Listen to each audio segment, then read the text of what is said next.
Hello students, हम अपने topic को आगे बढ़ाते हुए अपना नेक्स्ट करते हैं कि जब प्री एक्विजिशन और पोस्ट एक्विजिशन प्रॉफिट और रिजर्व्स गिवन हो। प्री और पोस्ट का क्वेश्चन कब उठता है? जब आपका बैलेंस शीट जिस दिन डेट बनी हुई है, बैलेंस शीट की डेट और एक्विजिशन की डेट दोनों अलग हो। इसीलिए तब कंसेप्ट आता है प्री एक्विजिशन का और पोस्ट एक्विजिशन का। प्री का मतलब उसे एक्वायर करने से पहले और पोस्ट मतलब उसके बाद।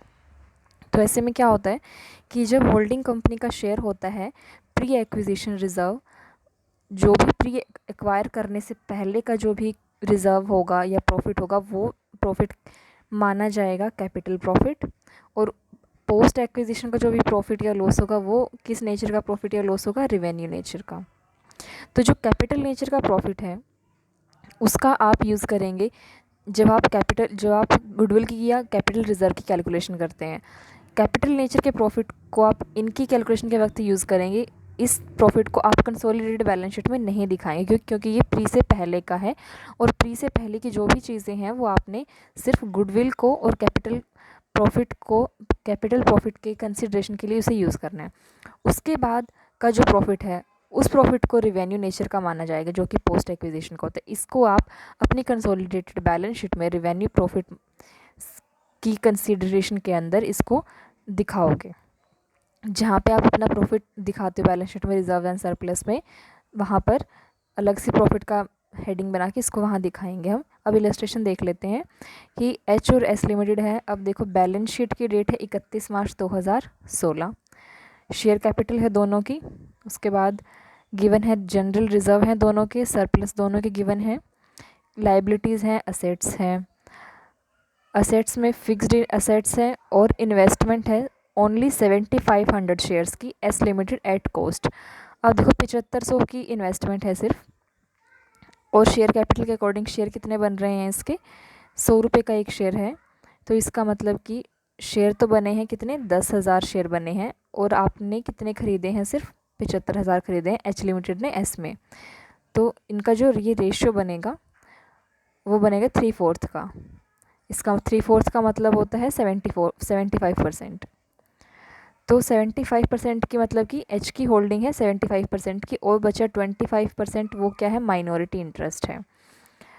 उसके बाद आते हैं हम, करंट असेट्स है, फिर है अनअमोर्टाइज्ड एक्सपेंसेस हैं। नीचे कहता है, आगे सम के अंदर कहता है कि share of S limited acquire करे गए हैं एच के द्वारा ऑन 1 अप्रैल 2015।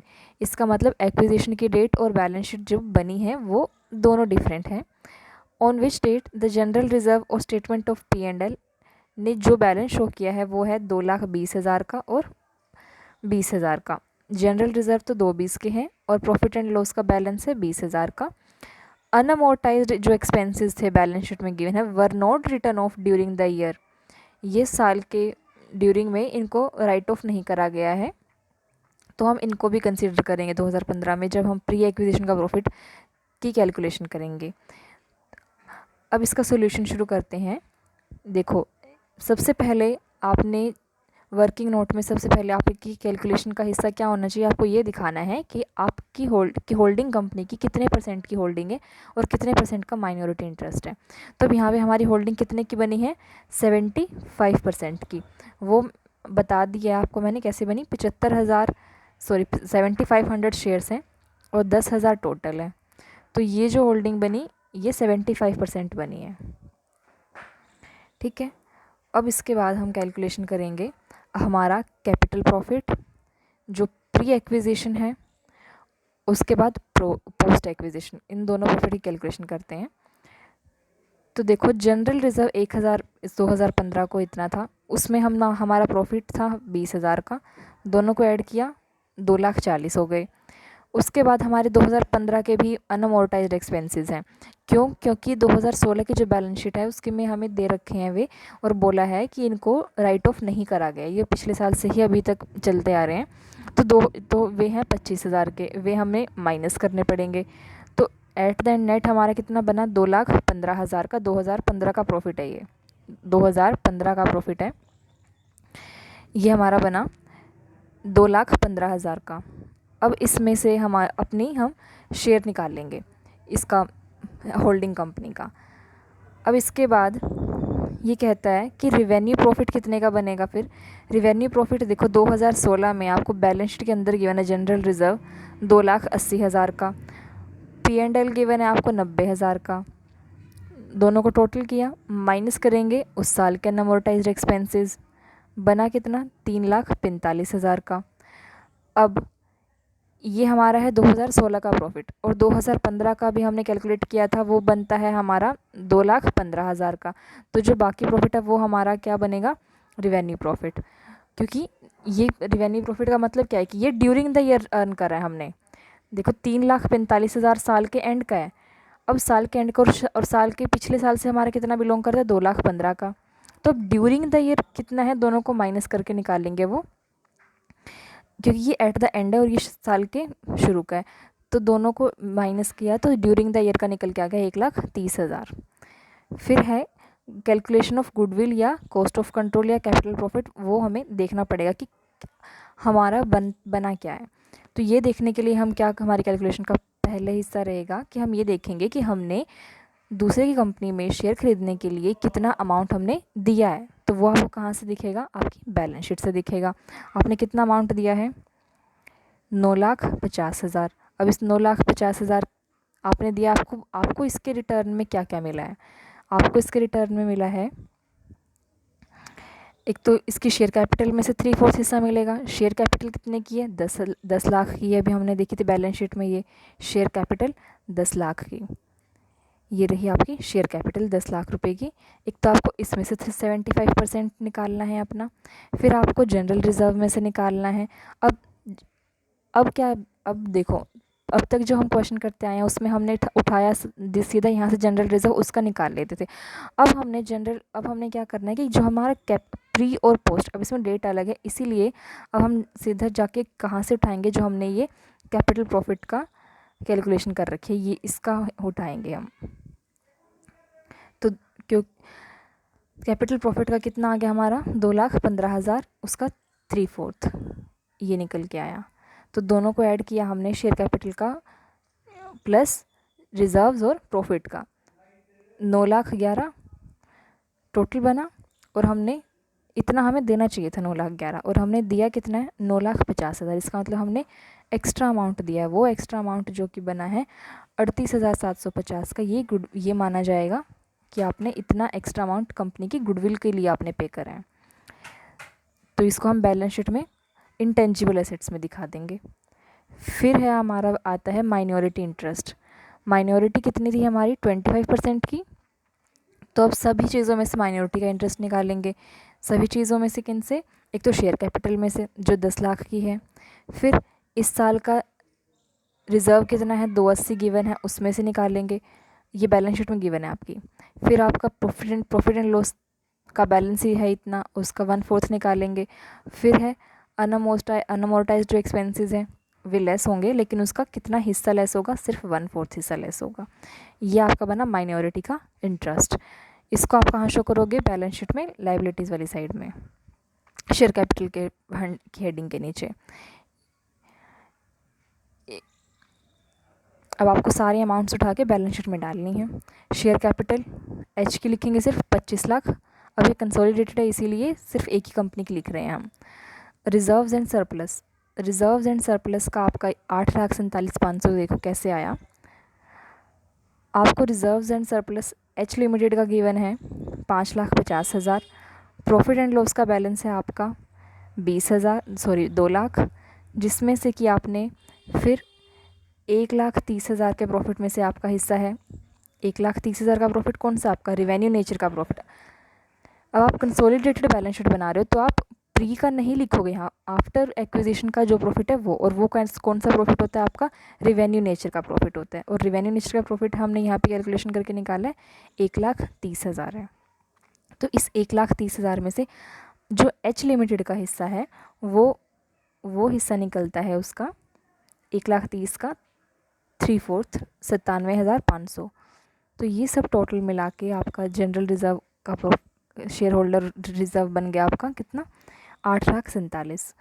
उसके बाद माइनॉरिटी इंटरेस्ट की आपने जो कैलकुलेशन करी है वो माइनॉरिटी इंटरेस्ट गिवन है। फिर ट्रेड पेबल्स आप दोनों को ऐड करोगे, एच के और एस के, दोनों की लायबिलिटीज़ हो गई ये। ऐसे ही आपकी टेंजिबल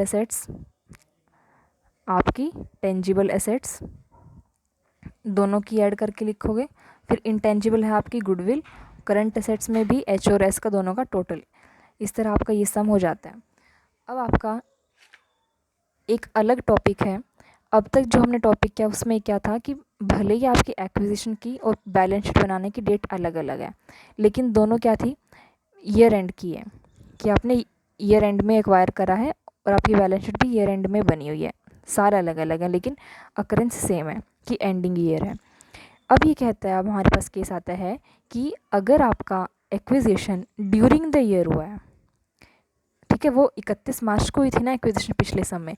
अब मान लो आपको 1 अगस्त को एक्विजिशन हो जाता है या जुलाई में हो जाता है, तो उस टाइम के उसमें आपका थोड़ा सा अलग चीज़ क्या रहेगी बस, कि आपको जो आपने ड्यूरिंग द ईयर के प्रॉफिट निकाले हैं, ये हमने जो ड्यूरिंग द ईयर के प्रॉफिट निकाले थे लास्ट वाले सम में, जिनको आप रिवेन्यू नेचर के प्रॉफिट कहते हो, इन प्रॉफिट्स में से जो ड्यूरिंग द ईयर के प्रॉफिट हैं, इन प्रॉफिट में से हमें उतने महीने का भी प्रॉफिट निकाल के देना पड़ेगा जिससे पहले का, मतलब कि अगर 1 अगस्त को आपकी एक्विजिशन हुई है तो आपको अगस्त से पहले का जो प्रॉफिट है वो प्री एक्विजिशन प्रॉफिट मान के आपको कैपिटल नेचर का प्रॉफिट समझना है। और उसको कहाँ यूज़ करना है, कैपिटल, यहाँ पे जो गुडविल की कैलकुलेशन निकालते हैं हम, यहाँ पे उसको दिखाना है।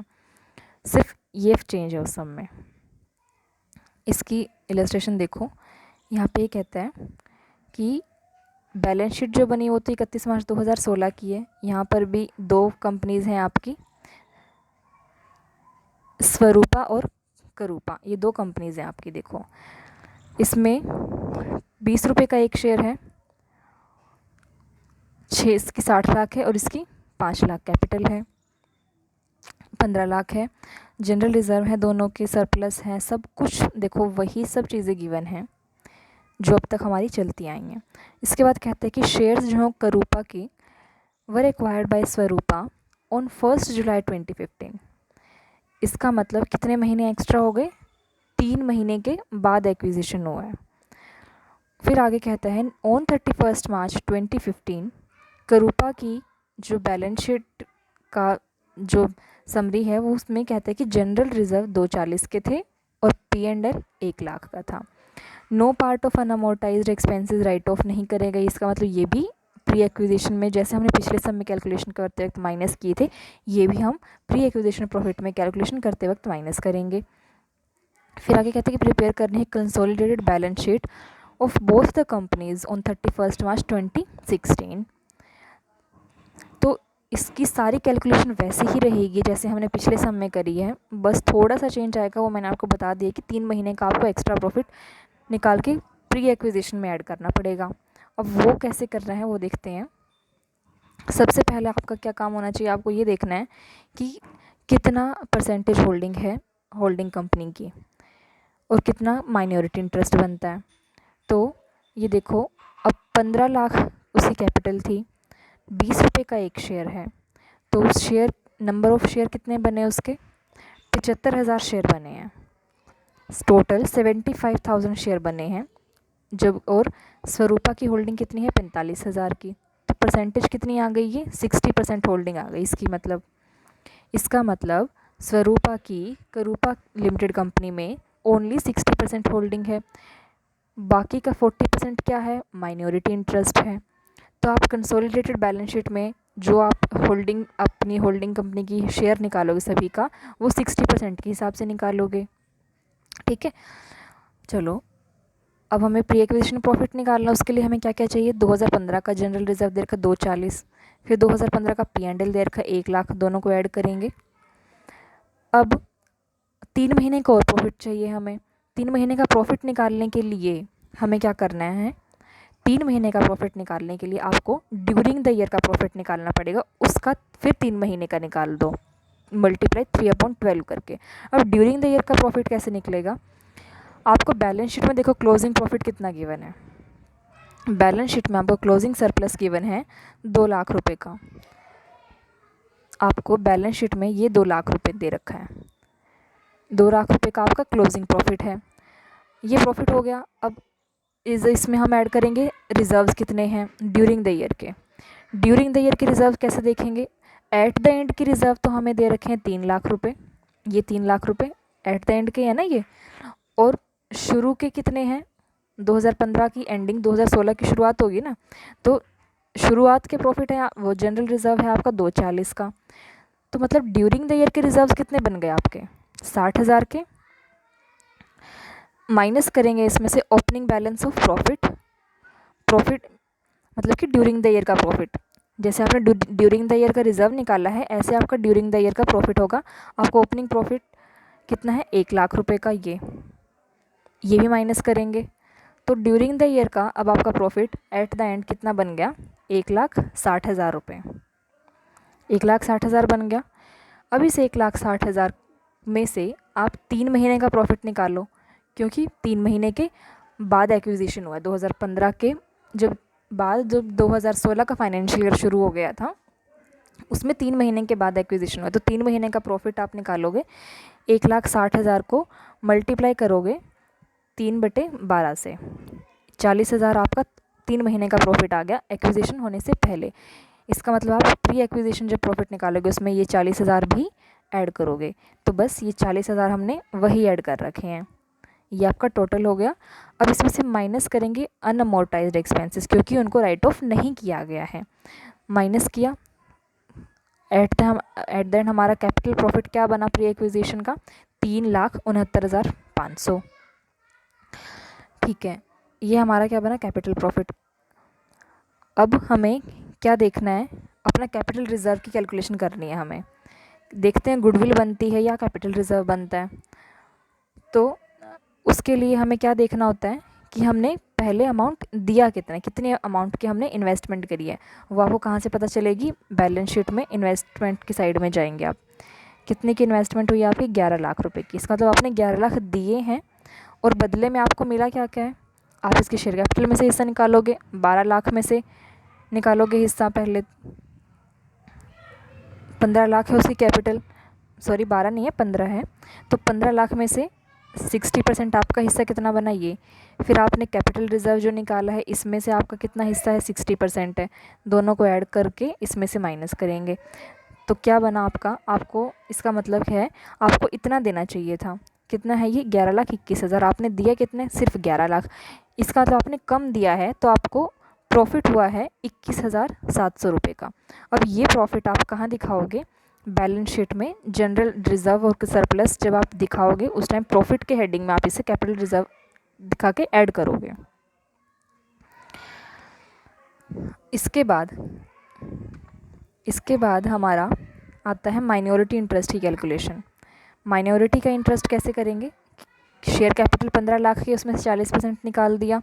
फिर अब माइनॉरिटी का तो हम ड्यूरिंग द ईयर देखेंगे ना, उसका प्री और पोस्ट से तो मतलब ही नहीं है, क्योंकि माइनॉरिटी तो पहले भी थी और माइनॉरिटी अभी भी है।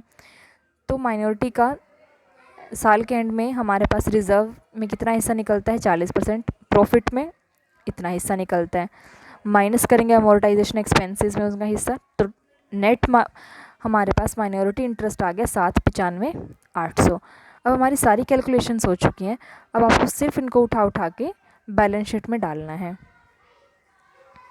शेयर कैपिटल की स्वरूपा की गिवन है 60। रिजर्व्स एंड सरप्लस, इसका देखो कैसे बनेगा। रिजर्व्स एंड सरप्लस,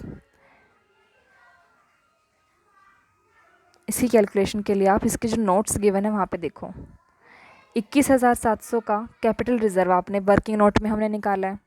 फिर जनरल रिजर्व गिवन है हमें 17 लाख का। फिर P&L में प्रॉफिट गिवन है हमें 7 lakh during at the end of the year का। फिर स्वरूपा में हमने हिस्सा हमारा है 72,000 का। तो ये सारा टोटल हो गया आपका 24,93,700। इसके बाद माइनॉरिटी इंटरेस्ट हमने वर्किंग नोट में किया है 7,95,800 आता है। उसके बाद करंट लाइबिलिटीज़ की हेडिंग बनती है जो कि हमारी उसमें ट्रेड पेबल्स है, जो बैलेंस शीट में दोनों के अलग अलग गिवन है, दोनों को ऐड कर रखा है। उसके बाद एसेट्स में आओ, टेंजिबल एसेट्स दोनों को ऐड कर दिया, इसकी स्वरूपा और करूपा की जो गिवन है। इन्वेस्टमेंट हम लिखेंगे नहीं। फिर आती है हमारी करंट एसेट्स, इन्वेंट्री जो दोनों की गिवन दोनों को ऐड कर दिया। ट्रेड रिसीवेबल्स भी दोनों को ऐड कर दिया। कैश में भी दोनों को ऐड कर दिया। तो ये इन तीनों का total at the end current assets में यहाँ लिखा है इसने। तो ये हो गई आपकी बैलेंस शीट कंप्लीट। इसको आप बार बार रिवाइज करके देखो। नेक्स्ट लेक्चर में अपना नेक्स्ट टॉपिक शुरू करेंगे।